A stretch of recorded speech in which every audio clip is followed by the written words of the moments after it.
ସମୟର କଥା। ଲଙ୍କା ନିକଟର ଜଙ୍ଗଲରେ ଗୋଟିଏ ଭୟଙ୍କର ମାୟାବୀ ରାକ୍ଷସ ବସୁଥିଲା।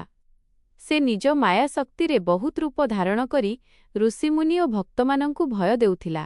ଦେବତାମାନେ ଚିନ୍ତାରେ ପଡ଼ିଗଲେ ଏବଂ ଶେଷରେ ସେମାନେ ମହାବୀର ହନୁମାନଙ୍କୁ ସହାୟତା ପାଇଁ ସ୍ମରଣ କଲେ। ଭକ୍ତମାନଙ୍କ ଦୁଃଖ ଶୁଣି ହନୁମାନ ତୁରନ୍ତ ଆକାଶରୁ ଉଡ଼ି ଜଙ୍ଗଲକୁ ଆସିଲେ। ରାକ୍ଷସ ହନୁମାନଙ୍କୁ ଦେଖି ହସିଲା ଏବଂ କହିଲା, ମୋ ମାୟାରୁ କେହି ବଞ୍ଚିପାରିବେ ନାହିଁ। ସେ ତୁରନ୍ତ ନିଜ ମାୟାରେ ଅନେକ ଭୟଙ୍କର ରୂପ ସୃଷ୍ଟି କଲା। କେବେ ସିଂହ, କେବେ ବଡ଼ ନାଗ ହୋଇ ହନୁମାନଙ୍କୁ ଭୟ ଦେବାକୁ ଚେଷ୍ଟା କଲା। କିନ୍ତୁ ହନୁମାନ ଶ୍ରୀରାମଙ୍କ ନାମ ଜପ କରି ଅଚଳ ରହିଲେ। ତାପରେ ହନୁମାନ ନିଜ ଦିବ୍ୟ ଶକ୍ତି ପ୍ରଦର୍ଶନ କଲେ। ସେ ନିଜ ପୁଚ୍ଛକୁ ବହୁତ ଲମ୍ବା କରି ଘୂରାଇଲେ। ଏକ ମୁହୂର୍ତ୍ତରେ ସେହି ପୁଚ୍ଛ ମାୟାବୀ ରାକ୍ଷସକୁ ଜୋରରେ ଜକଡ଼ି ଧରିଲା। ରାକ୍ଷସ ଯେତେ ମାୟା କରୁଥିଲା, ହନୁମାନଙ୍କ ପୁଚ୍ଛର ବଳଠାରୁ ସେ ମୁକ୍ତ ହୋଇପାରୁନଥିଲା। ଶେଷରେ ସେ ଦୟା ଭିକ୍ଷା ମାଗିଲା ଏବଂ ନିଜ ଭୁଲ ସ୍ୱୀକାର କଲା। ହନୁମାନ କହିଲେ, ଯଦି ତୁମେ ଆଉ କାହାକୁ ଦୁଃଖ ଦେବ ନାହିଁ, ମୁଁ ତୁମକୁ ଛାଡ଼ିଦେବି।